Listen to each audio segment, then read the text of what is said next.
रोजगार मिलता है, लेकिन भारतीय जनता पार्टी के नेताओं के रिश्तेदारों को, बेटों को, उनको रोजगार मिलता है। कोरोना काल में बहुत काम किया है। उस समय के जितने समाचार पत्र है उठाकर उससे पता चल जाएगा कि सांसद क्षेत्र में कितना है और कितने सक्रिय रह के उन्होंने काम किया।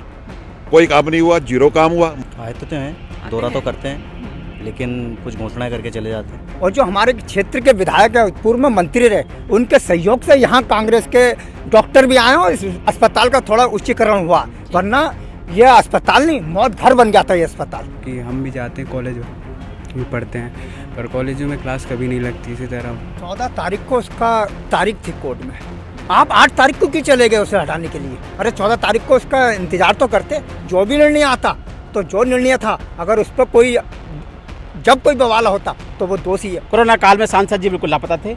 यहाँ लोग मर रहे थे, शमशान घाट में लकड़ी नहीं थी, अस्पतालों में डॉक्टर नहीं थे, लोगों को खाना खाने के पैसे नहीं। आज की डेट में भी, आज हम बात करते हैं चांद पर पहुंचने की, लेकिन आज की डेट में हमारे स्कूल के बच्चे चटाइयों पर बैठे, उनको आज सीटें नसीब नहीं हुई है। राजतंत्र है, अब राजा के राज्य में देश कैसे चला करता था, सेम वही स्थिति है।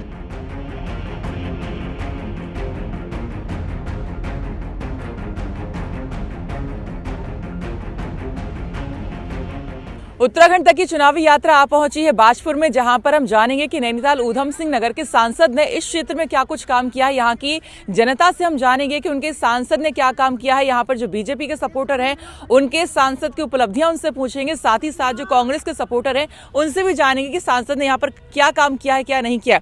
तो चलिए सबसे पहले यहाँ पर हम शुरुआत करते हैं। यहाँ के जो स्थानीय है, कुछ युवा है, उनसे जानते हैं। सबसे पहले बताइए, आपके सांसद कौन है? अजय भट्ट। अच्छा, क्या कुछ काम किया उन्होंने? मुझे तो नहीं लगता कि कोई काम किया उन्होंने अपने 5 साल के कार्यकाल में। 5 साल में यहाँ पर आते हैं वो? आए तो हैं, दौरा तो करते हैं, लेकिन कुछ घोषणाएं करके चले जाते हैं। ठीक है जी। आप बताइए, आपके सांसद ने कुछ काम किया है क्या यहाँ पर? मैम, हमें तो अभी तक कुछ ऐसा देखने को नहीं मिला। देखने को नहीं मिला।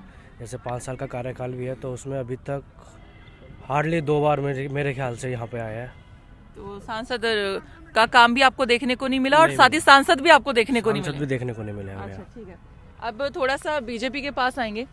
आपके जो सांसद हैं देखने को नहीं मिले, जनता जो युवा हैं शिकायत कर रहे हैं।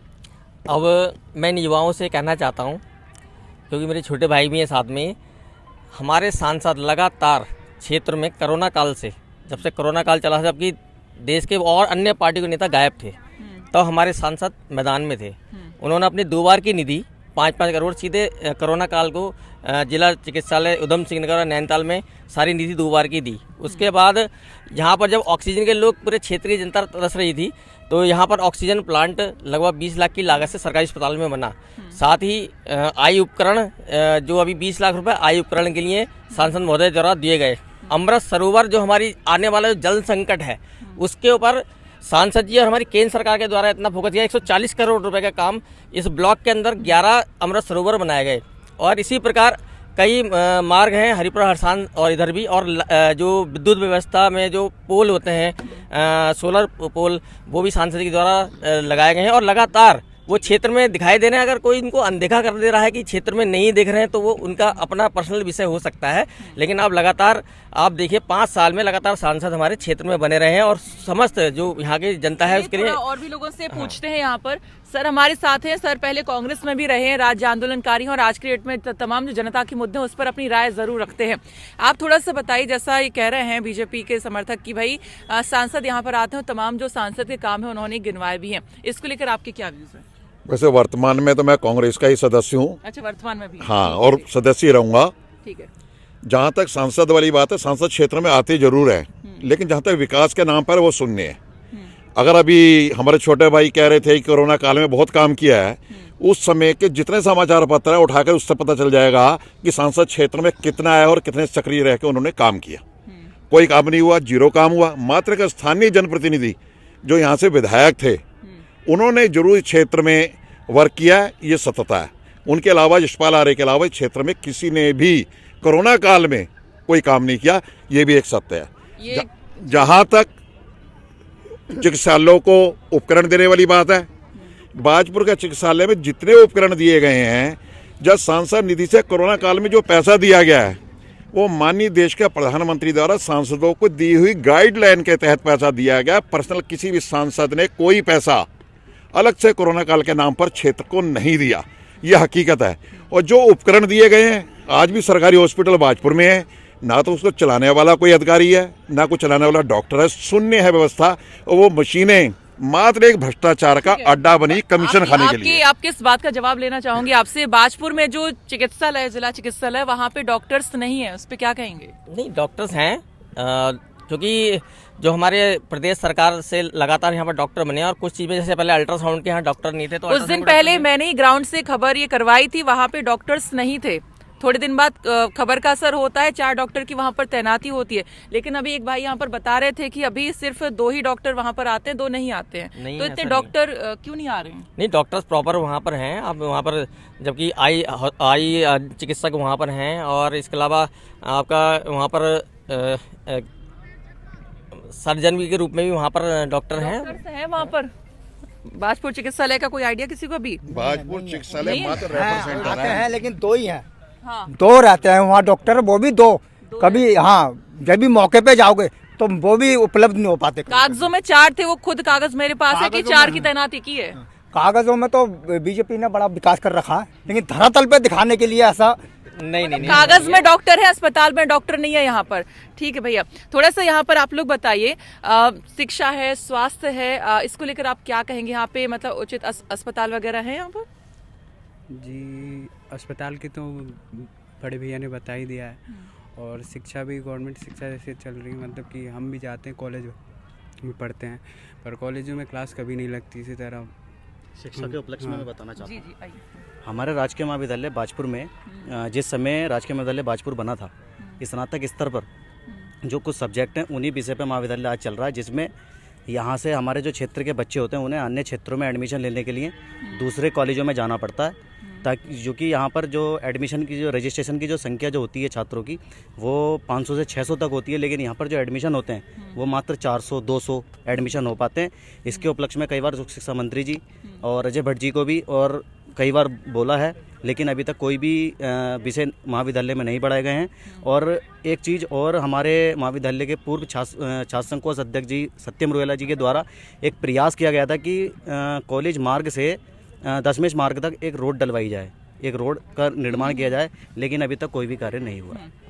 और आप बताइए, यहाँ पे आपके जो यहाँ से सांसद हैं अजय भट्ट, क्या कुछ काम उन्होंने किए हैं या क्या नहीं किए हैं? दोनों चीज़। मैम, नगण्य काम किए हैं उन्होंने। जहाँ तक उनके आने की बात है, हमारे बड़े भाई विकास जी ने आपको बताया कि वे लगातार क्षेत्र में आते रहे हैं, परंतु कोई भी हमें आज तक ऐसा कोई उनका एक कार्य नज़र नहीं आया है। ना ही उनके नाम का किसी प्रकार का कहीं पर आप कोई विकास कार्यों में जैसे पत्थर लगे हुए हैं लोगों के नामों के, हमने तो जितने भी देखे हैं वहाँ पर यशपाल आर्य जी के नाम के ही जो हमारे विधायक हैं, माननीय विधायक यशपाल आर्य जी, उन्हीं के नाम के आज तक जितने पत्थर हैं वही विकास कार्य यहाँ पर कर रहे हैं। अजय भट्ट जी के नाम पर यहाँ पर कोई विकास कार्य नहीं हुआ है, नगण्य है। आपका इस पर क्या कहना है कामकाज को लेकर सांसद के? मैम, सांसद के कामकाज को लेकर मेरा ये कहना है कि मैं सिर्फ उन्हें नाम से जानता हूँ। मेरा बाजपुर लगभग हफ्ते में 4 चक्कर होते हैं, और राजनीति से भी थोड़ा जुड़ा हुआ हूँ। मैं कांग्रेस से आता हूँ और मुस्लिम कम्युनिटी से हूँ, तो मैंने किसी काम की उनको ना तो घोषणा करते हुए देखी, ना बाजपुर में मैंने उनको कभी देखा। तो बाजपुर में सांसद को कांग्रेस के समर्थक कह रहे हैं कि देखा नहीं है। अब थोड़ा सा उत्तराखंड का एक और मुद्दा है जिस पर आप सबके मैं व्यूज थोड़ा लेना चाहूंगी। यूनिफॉर्म सिविल कोड को लेकर चर्चा हुई, अभी सेशन हुआ था 5 से 8 फरवरी के बीच में, और बिल ये पास हो गया है। अब एक टाइम के बाद प्रोसेस में कानून बनेगा। एक देश एक कानून की बात जो है प्रधानमंत्री जी भी करते हैं, और उत्तराखंड से इसकी शुरुआत हो रही है। तो ये जो है, इसको लेके आपका क्या कहना है? मैं यहाँ से ही आपसे शुरू करूंगी कि जो यूसीसी है, इसको लेकर आप कितने सहमत हैं? आपको लगता है कि मतलब एक अच्छा कदम है ये? सबसे पहले बताना चाहता हूँ आपको कि बड़ा दुर्भाग्यपूर्ण है कि लोकसभा नैनीताल की जो सांसद है वो अजय भट्ट हैं। आपने देखा होगा कोरोना काल की भी बात चली थी, अभी आप उठा लीजिए सोशल मीडिया, अब आपको हजारों पोस्ट ऐसी मिल जाएंगी। उस समय लिखा गया था सांसद लापता। कोरोना काल में सांसद जी बिल्कुल लापता थे, यहाँ लोग मर रहे थे, शमशान घाट में लकड़ी नहीं थी, अस्पतालों में डॉक्टर नहीं थे, लोगों को खाना खाने के पैसे कह रहे थे बहुत आए। आप बिल्कुल आए हैं, मैं इसको प्रमाण के साथ आपको दे सकता हूँ। और जो मीडिया के लिए बोल रहे हैं ये, और पहली बात तो मैं आपको बता दूं, जो सांसद का कार्य है जो होता है, सांसद के लिए जो निधि होती है वो भी 5 करोड़ होती है, और जो विधायक होता है उसके लिए 5 करोड़ होती है। सांसद ने अपने निधि से क्या क्या काम किए यहाँ पर? सांसद जी ने अपनी निधि से ये जो मैं आपको बता रहा हूँ, जो सरकारी अस्पताल में 20 लाख के उपकरण नेत्र ऑपरेशन के लिए, जो कि जनता की यहाँ डिमांड थी, उसके अलावा ऑक्सीजन का जो प्लांट यहाँ पर सरकारी अस्पताल में लगाया है। इसके अलावा जो सांसद जी के जो माध्यम से जो काम हुए हैं, 140 करोड़ के जो जल संकट भविष्य में देखने को मिल रहा है, उसके लिए सांसद जी ने काम किए हैं। आप अध्यक्ष जी वहाँ पहुंचे थे, एक बार हमें ताला मारने पर वहाँ मजबूर हो गए थे। वहाँ डॉक्टर अंदर थे लेकिन वहाँ कोई सुविधा नहीं थी। अध्यक्ष जी साथ में थे हमारे, लेकिन हमने वहाँ उनका गेट बंद करने का कार्य किया था, तब डॉक्टर की नियुक्ति हुई थी। इनके सांसद महोदय बिल्कुल यहाँ से लापता थे। हम बड़े दुर्भाग्य की बात है, हम इस बाजपुर में बैठे हैं। डॉक्टर की तैनाती के लिए इतनी मशक्कत करनी पड़ती है। हम लोगों ने धरना दिया था, हमने ज्ञापन दिए थे, क्षेत्र के लोगों ने ज्ञापन दिए थे एक डॉक्टर के लिए, लेकिन इस चिकित्सालय की हालात इतनी है। एक हमारी क्षेत्र की कंपनी है पॉलीप्लेक्स, उसका बड़ा सहयोग रहा है। जो उपकरण कुछ आए हैं वो उसके माध्यम से आए। आपको बताना चाहते हैं, आपको माध्यम से आए हैं, मैं इसका बकायदा जी आपको बताना चाहते हैं। वापस आ रही, आप कुछ कह रहे हैं? इतना विकास जो हुआ है, और इस सरकारी अस्पताल में अगर कोई डॉक्टर भी आए हैं तो ये डॉक्टर भी हमारे कांग्रेस के और जो हमारे क्षेत्र के विधायक है, पूर्व मंत्री रहे, उनके सहयोग से यहाँ कांग्रेस के डॉक्टर भी आए हैं और इस अस्पताल का थोड़ा उच्चीकरण हुआ। वरना ये अस्पताल नहीं, मौत घर बन जाता है ये अस्पताल, कभी कुछ नहीं हुआ। 2017 से लेकर 22 तक जो इनके मंत्री जी हैं वो हमारी पार्टी में थे, तो वो जो भी कुछ भी किया उन्होंने हमें भारतीय जनता पार्टी की सरकार में किया।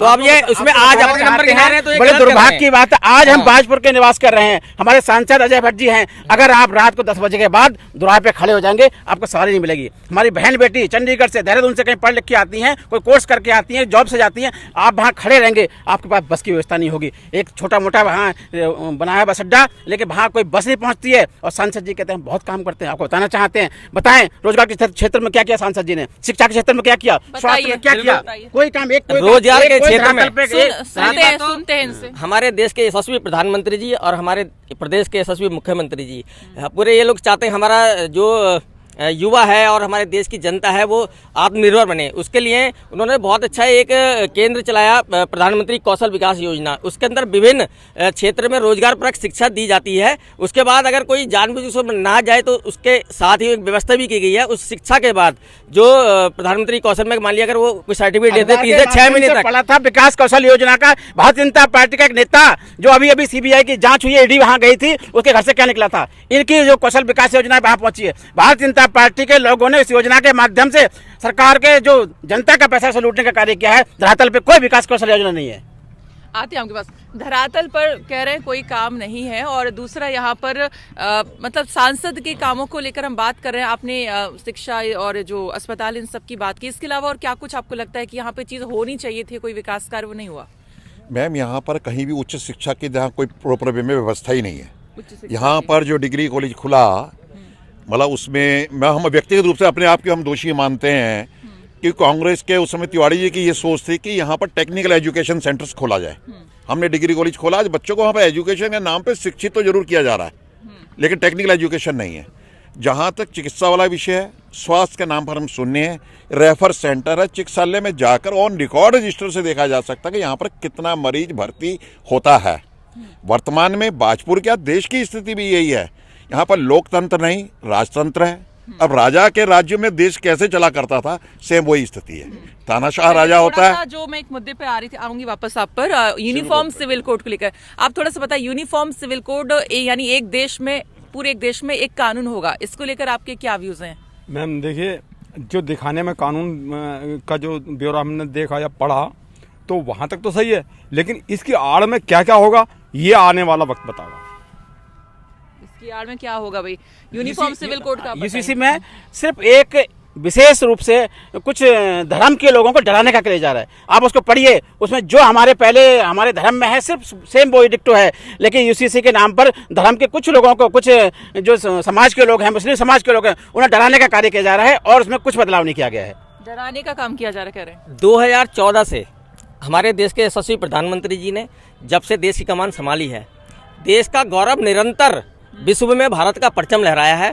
आज दूसरे देशों में जाते हैं तो वहाँ के दूसरे देश के लोग रेड कारपेट लेके हमारे देश के प्रधानमंत्री को सहयोग करते हैं। और यूनिफॉर्म सिविल कोड की बात कर रहे हैं। मैं बता रहा हूँ, मैं भाई साहब की बात कही जाओ, जो यूसीसी का जो आप बताइए कैसे मुस्लिम समाज को डराने की वाली बात कही गई है, तो आप मुझे एक भी ऐसी चीज बताइए 2014 से 2019 तक या 2023 तक 23-24 तक चल रहा है, तो आप मुझे बताइए कहाँ पर किसी मुस्लिम का उत्पीड़न हुआ है? 3 तलाक जो हमारे देश के यशस्वी प्रधानमंत्री जी ने 3 तलाक के जो एक प्रथा थी उसको समाप्त करने का काम किया है, तो क्या गलत किया है हमारे मोदी जी ने? आपको बताना चाहते हैं कि जिस प्रकार से सिविल कोड को विधानसभा में लाना था, उससे पहले पूरे क्षेत्र के अंदर पीएससी की गाड़ियां जहां मुस्लिम क्षेत्र है वहां गाड़ी खाली कर दी थी। क्यों खाली कर दी थी आपने?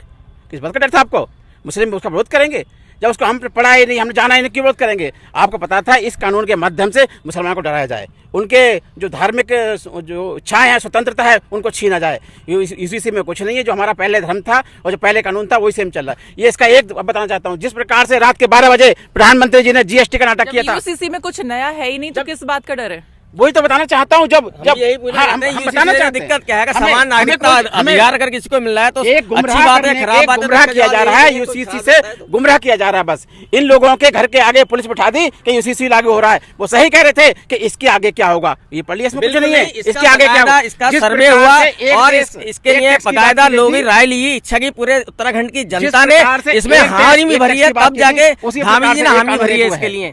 ये खाली 2 लाख से ज्यादा लोगों से परामर्श लिया गया था। जीएसटी परामर्श लिया गया है। जिस प्रकार से एक टैक्स से कानून की बात की थी, रात को 12 बजे जीएसटी लागू हुई थी कि एक टैक्स लगेगा, खरीदेंगे अलग टैक्स, सीजीएसटी, एसजीएसटी और ईसीसी, पता नहीं कितने टैक्स लगा दिए। उसी प्रकार से इस धर्म का है। आपने एसटी वालों को क्यों छोड़ दिया, इसमें क्यों लिया? अच्छा ठीक है, अब यूसीसी के बाद थोड़ा सा आते हैं रोजगार को लेकर बात करें। कुछ युवा हमारे साथ हैं, आप लोग बताइए थोड़ा सा कि मतलब रोजगार को लेकर क्या स्थिति है यहाँ पे? उत्तराखंड का तो सबसे मेन मुद्दा ही रोजगार है। रोजगार है, शिक्षा है, स्वास्थ्य है। आज उत्तराखंड में पलायन क्यों हो रहा है? इसीलिए हो रहा है कि उत्तराखंड के अंदर आप मुझे बता दीजिए, जब से भारतीय जनता पार्टी इसमें सत्ता में आई है, कितनी इतनी भर्तियां उन्होंने सफलतापूर्वक करा दी गई हैं। आज तक जो भी पेपर है, जो 2013 में एक समूह का पेपर उन्होंने कराया था, 2017-18 तक भी वो पेपर लीक ही होता रहा था।